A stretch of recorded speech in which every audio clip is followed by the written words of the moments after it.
Hopefully we move someone without touching them. I think people need to do things that scare the shit out of them. That's what it's all about. Becoming Player One is a reservoir of stories and experience. It's a promise to show up for ourselves so that we can show up for others. Hey everyone, and welcome to Philosophy Friday here on Becoming Player One. Last time we looked at The Obstacle's the Way, and today we're taking a look at another Ryan Holiday book called Ego is the Enemy. Ego is what kept me from stepping into my strengths for almost 15 years.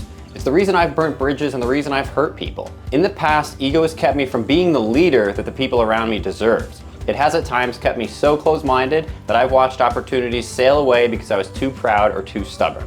Initially, I thought this Philosophy Friday thing was going to see me reading every chapter of every book I've ever loved. But that's not the point. I want to read these introductions to simply get you curious. The answers we're all looking for, I promise, have already been written down, and it's up to us to be brave enough to go looking. So without further ado, I hope you enjoy the introduction to Ego is the Enemy by Ryan Holiday. Maybe you're young and brimming with ambition. Maybe you're young and you're struggling. Maybe you've made that first couple million, signed your first deal, been selected to some elite group, or maybe you've already accomplished enough to last a lifetime. Maybe you're stunned to find out how empty it is at the top. Maybe you're charged with leading others through a crisis. Maybe you just got fired. Maybe you just hit rock bottom. Wherever you are, whatever you're doing, your own worst enemy already lives inside you, your ego. Not me, you think. No one would ever call me an egomaniac.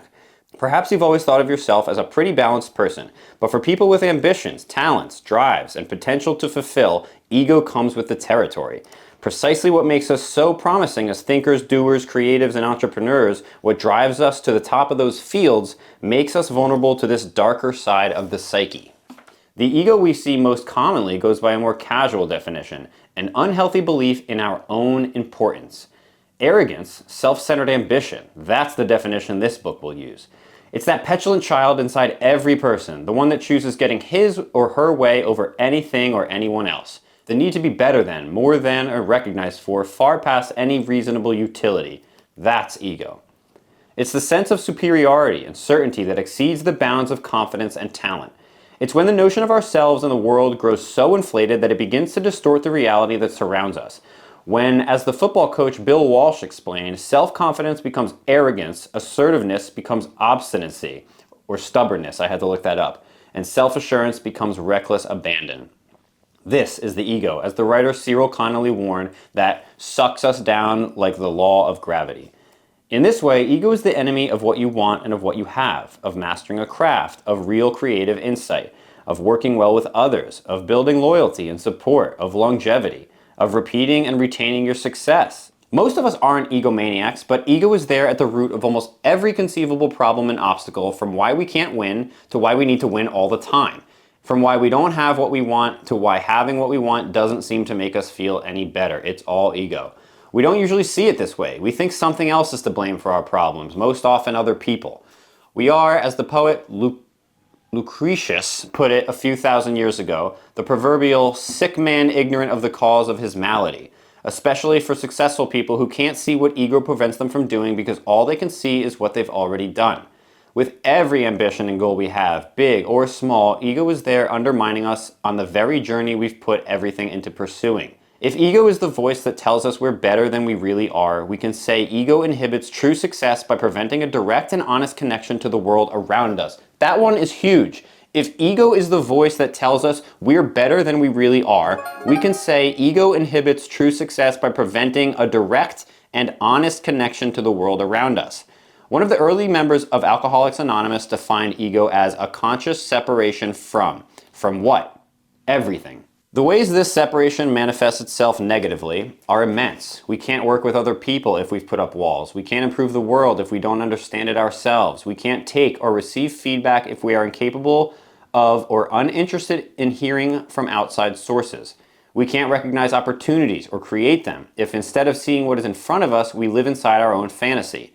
Without an accurate accounting of our own abilities compared to others, what we have is not confidence but delusion. How are we supposed to reach, motivate, or lead other people if we can't relate to their needs because we've lost touch with our own? Just one thing keeps ego around: comfort. Pursuing great work, whether it is in sports or art or business, is often terrifying. Ego soothes that fear. It's a salve to that insecurity. Replacing the rational and aware parts of our psyche with bluster and self-absorption, ego tells us what we want to hear when we want to hear it. Ego was always there, now it's emboldened.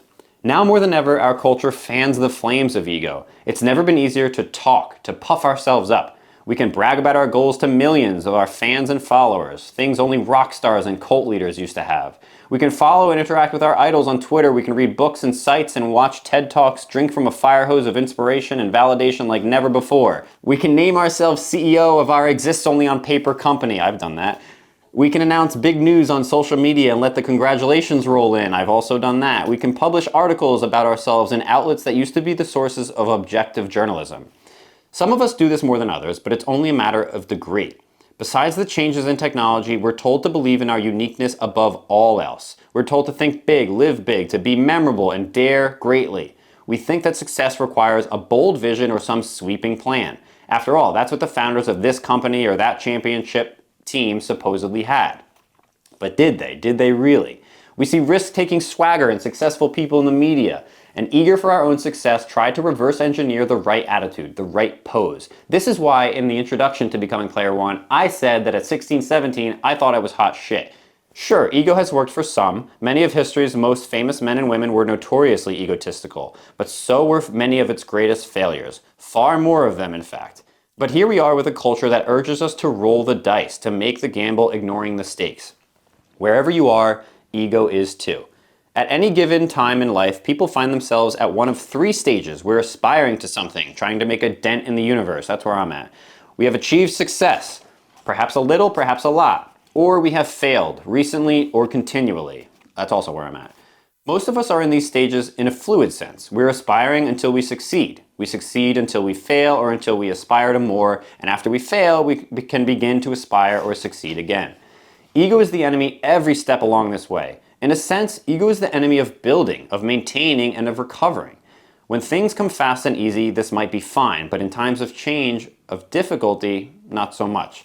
And therefore, the three parts that this book is organized into: aspire, success, and failure. The aim of that structure is simple: to help you suppress ego early before bad habits take hold, to replace the temptations of ego with humility and discipline when we experience success, and to cultivate strength and fortitude so that when fate turns against you, you're not wrecked by failure. In short, it will help us to be humble in our aspirations, gracious in our successes, and resilient in our failures. This is not to say that you're not unique and that you don't have something amazing to contribute in your short time on this planet. This is not to say that there is not room to push past creative boundaries, to invent, to feel inspired, or to aim for truly ambitious change and innovation. On the contrary, in order to properly do these things and take these risks, we need balance. As the Quaker William Penn observed, buildings that lie so exposed to the weather need a good foundation. So what now? This book you hold in your hands is written around one optimistic assumption. Your ego is not some power you're forced to satiate at every turn. It can be managed. It can be directed. When we remove ego, we're left with what is real. What replaces ego is humility, yes, but rock hard humility and confidence. Whereas ego is artificial, this type of confidence can hold weight. Ego is stolen, confidence is earned. One more time. Ego is stolen, confidence is earned. You can't fake effort, right? Some learn humility. Some choose ego. Some are prepared for the vicissitudes of fate, both positive and negative. Others are not. Which will you choose and who will you be? You've picked up this book because you sense that you'll need to answer this question eventually, consciously or not. Well, here we are. Let's get to it. Thank you for watching and stay mindful.